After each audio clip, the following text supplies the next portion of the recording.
নমস্কার বন্ধুরা, আজ আবারও চলে এসেছি আরেকটি নতুন রেসিপি নিয়ে। আজ আপনাদের সঙ্গে শেয়ার করব পমফ্রেট মাছের তেল ঝালের রেসিপি।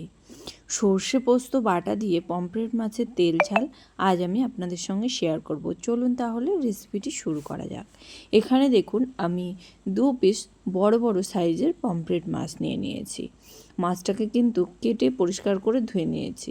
এবার এই মাছের গায়ে সামান্য একটু লবণ আর হলুদ দিয়ে দেব, সামান্য একটু লঙ্কার গুঁড়ো। মাছের কালারটা খুব ভালো আসার জন্যই আমি এখানে সামান্য একটু লঙ্কার গুঁড়ো ব্যবহার করেছি। খুব ভালো করে মাছের গায়ে কিন্তু মাখিয়ে নেব। লবণ, হলুদ আর লঙ্কার গুঁড়ো মাখিয়ে নেওয়া হয়ে গেছে। এখানে তেল ঝাল বানানোর জন্য আমাদের মশলা লাগবে সর্ষে, পোস্ত, 2টো কাজু বাদাম নিয়েছি, স্বাদ অনুযায়ী কাঁচা লঙ্কা। এইগুলোর আমি একটা মিহি পেস্ট তৈরি করে নেব। আর নিয়েছি কয়েকটা ধনেপাতা। এখন শীতকাল, এখন মাছের ঝোলে ধনেপাতা না দিলে কিন্তু অসম্পূর্ণ থেকে যায়। ওভেনে কড়াই বসিয়ে দিয়ে তেল দিয়ে দিয়েছি। তেলটা খুব ভালো করে গরম হয়ে গেলে লবণ হলুদ মাখিয়ে রাখা মাছগুলোকে দিয়ে দিয়েছি। মাছগুলো দেখুন এপিট ওপিট উল্টে পাল্টে লালচে কালার করে ভেজে নেব। একবারে কিন্তু খুব বেশি কড়া করে ভাজবো না, হালকা লালচে কালার ধরলেই মাছটাকে কিন্তু তুলে নেব। দেখুন মাছ এখানে ভাজা হয়ে গেছে, মাছ তুলে নিয়েছি। এবার তেলের মধ্যে দিয়ে দেব কালো জিরে ফোড়ন, দিয়ে দেব কয়েকটা চেরা কাঁচা লঙ্কা, আর দিয়ে দেবো তেলের মধ্যে সামান্য একটু হলুদ গুঁড়ো, যাতে তরকারির কালারটা খুব ভালো আসে, সেই কারণে দিয়ে দিয়েছি এখানে সর্ষে, পোস্ত, কাজু বাদাম আর কাঁচা লঙ্কা বাটা। খুব ভালো করে সমস্ত মশলাটাকে কিন্তু মিশিয়ে নিয়েছি। এবার এখানে সামান্য একটু মশলার বাটি ধোয়া জল দিয়ে দিয়েছি মশলাটাকে খুব ভালো করে কষিয়ে নেওয়ার জন্য।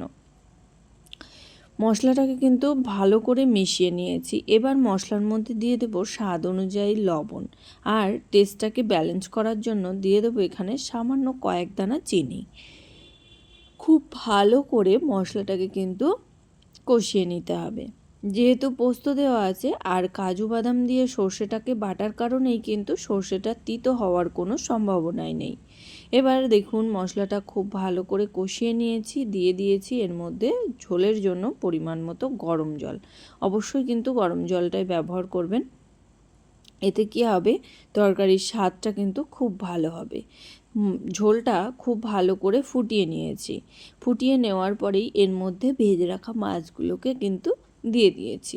মাছগুলো দেওয়ার পরে কিন্তু আমি এখানে ঢাকা দিয়ে রেখে দিয়েছিলাম প্রায় 5 মিনিটের জন্য মিডিয়াম আঁচে।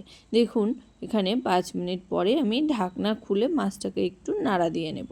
মাছ কিন্তু এখানে খুব ভালোভাবেই সেদ্ধ হয়ে গেছে। এবার এই ঝোলের উপর থেকে আমি 1 চামচের মতো কাঁচা সর্ষের তেল দিয়ে দেব। যেহেতু তেল ঝাল বানাচ্ছি সেই কারণে এখানে সামান্য একটু তেল ব্যবহার করেছি। আর এই রকম রান্নাতে একটু কাঁচা তেল ব্যবহার করলে কিন্তু টেস্টটা খুব ভালো আসে।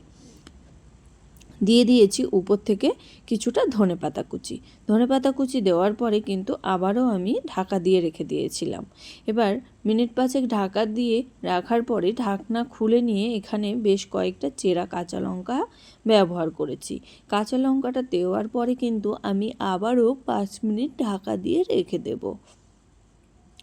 দেখুন 5 মিনিট ঢাকা দিয়ে রাখার পরে মাছের ঝোল থেকে কিন্তু তেল ছাড়তে শুরু করেছে। এইবারই আমরা মাছের ঝোলটাকে কিন্তু নামিয়ে নেব।